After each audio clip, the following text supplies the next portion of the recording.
Once upon a time in Ranikhet. मेरी बेटी class 7th में थी। एक दिन वो स्कूल से वापस आई, बहुत सैड थी। रीज़न ये था कि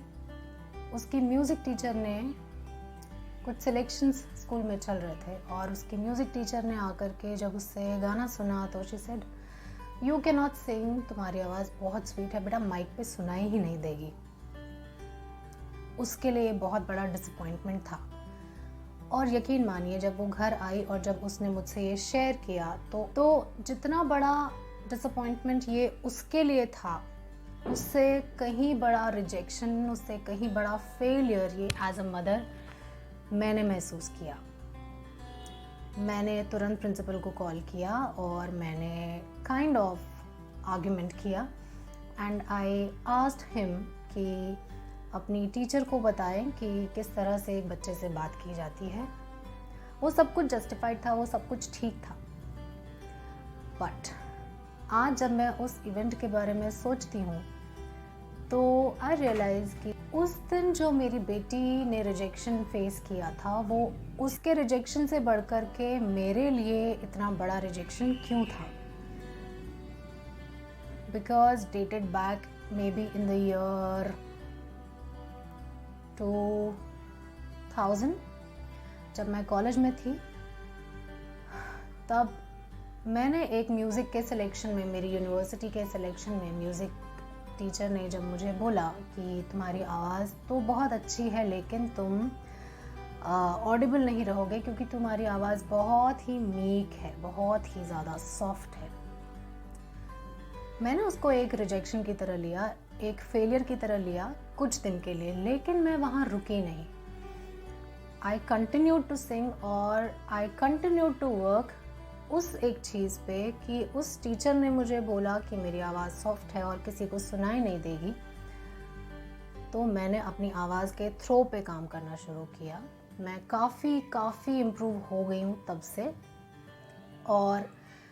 अगर उस दिन उस टीचर ने मेरे को ये बात नहीं बोली होती, जो कि मुझे शायद पहले, उससे पहले किसी ने कभी टोका नहीं था उस चीज़ के लिए, लेकिन उस दिन, उस मोमेंट पे जब उस टीचर ने वो हिम्मत दिखाई मुझे ये बात बोलने की कि तुम्हारी आवाज़ किसी को सुनाई नहीं देगी, उसका तरीका डेफिनेटली गलत था क्योंकि उसने वो बात वहीं पे ख़त्म कर दी थी, आगे नहीं बताया कि कैसे उस पर वर्क करना है। वो काम करना, वो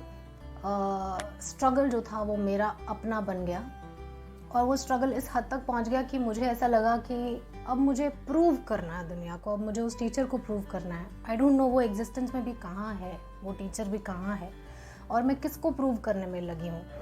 बट द रियलिटी इज़ कि मैं किसी को प्रूव नहीं कर रही वो चीज़। इनफैक्ट हम में से कोई भी इंसान जब एक रिजेक्शन फील करता है अपनी लाइफ में, उस रिजेक्शन को फेस करने के बाद हम इतना स्टकअप हो जाते हैं उस एक स्टेटमेंट में लाइफ की कि हमें ऐसा लगता है हमारी पूरी लाइफ उस स्टेटमेंट से फ्लो आउट कर रही है। और हम वहीं नहीं रुकते, हम उस बर्डन को कैरी करते हैं, we bring it to the lives of our children also.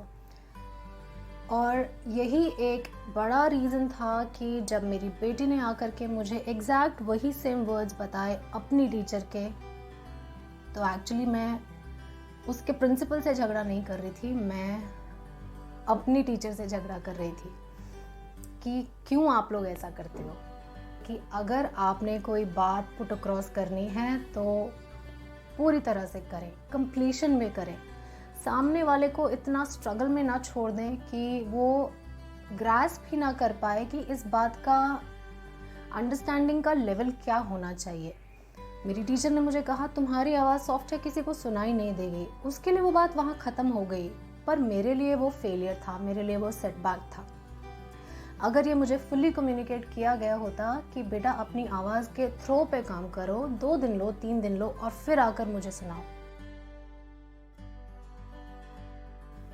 तो मुझे एक होप मिलती, मुझे एक रिएक्शन की जगह एक रिस्पॉन्स मिलता। अब हमें अपनी लाइफ में जिसके साथ भी हम कम्युनिकेट करते हैं, स्पेशली हमारे बच्चे, because we have to understand they come through us, वो हमारे ड्रीम्स को पूरा करने नहीं आए, वो यहाँ पे हमारे स्ट्रगल्स के जैसे स्ट्रगल्स फेस करने नहीं आए, उनके स्ट्रगल्स हमसे डिफरेंट होंगे डेफिनेटली, लेकिन हम बार बार उनके स्ट्रगल्स को अपने अपने एक्सपीरियंसेस के साथ तोल भाव करते हैं and we go back to the experiences जो कि हमने लाइफ में गो थ्रू किए होते हैं, but it is never the same. इसलिए कॉन्शियसली बैठ करके सोचिएगा कि आप किन किन मोमेंट्स में अपने बच्चों के कहने के बाद उन चीज़ों को याद करते हैं जो कि आपकी लाइफ में आपने एक्सपीरियंस की, एंड आप अपने फेट को, अपनी लक को कोसने लगते हैं उस चीज़ पर कि अगर मुझे ऐसा मिला होता तो मैं अपने बच्चों के साथ ऐसा नहीं होने दूंगी या ऐसा नहीं होने दूंगा।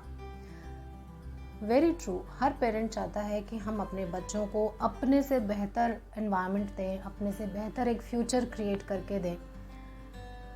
लेकिन अगर आप कॉन्शियसली मेडिटेटिवली इस बात को सोचेंगे तो आप रियलाइज़ करेंगे कि वो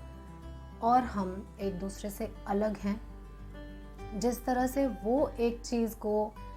अंडरस्टैंड करते हैं और जिस तरह से हम उसी चीज़ को अंडरस्टैंड करते हैं, there may be a huge difference between the two understandings. और ये भी ज़रूरी नहीं है कि जो हमारा रिएक्शन होना चाहिए वो हमेशा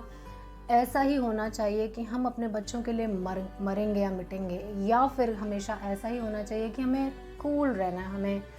अपने बच्चे को रिएक्शन नहीं देना है किसी चीज़ में। We have to really communicate, we have to really see after thinking कि हमारे बच्चे को एक्चुअली चाहिए क्या। उस मोमेंट में मेरे बच्चे को एक नॉर्मल सा कम्युनिकेशन चाहिए था उसकी प्रिंसिपल के साथ में, कि मैं उनसे बात करूं कि this is not the way to communicate. आप अपनी टीचर को बताइए कि मेरे बच्चे की आवाज़ सॉफ्ट है, ये उसके लिए कॉम्प्लीमेंट था या फिर ये उसका वीक पॉइंट है। आप प्लीज़ अपनी टीचर को बताइए कि she needs to tell my daughter कि उसको अपनी आवाज़ के थ्रो पे काम करने की ज़रूरत है, और अगर उसकी आवाज़ सॉफ्ट है तो ये उसकी वीकनेस नहीं है, ये उसका प्लस पॉइंट है। हम कम्युनिकेशन में वो चीज़ें बता जाते हैं जो कि हमारे हिसाब से हमें लगता है कि कंप्लीट हो गई, लेकिन सामने वाला उस चीज़ में गुम हो जाता है, जस्ट लाइक एक भूल भुलैया में, एक लैबिरिंथ में कोई खो जाए, और फिर वो सालों साल अपने आप को उस मेज़ में, उस लैबिरिंथ में ढूंढता रहे। तो अपने कम्युनिकेशन को, सामने वाले को, अपने रिसीवर को देखते हुए ध्यान में रख करके और अपनी बात को फ्रूटफुली आगे बढ़ाएं।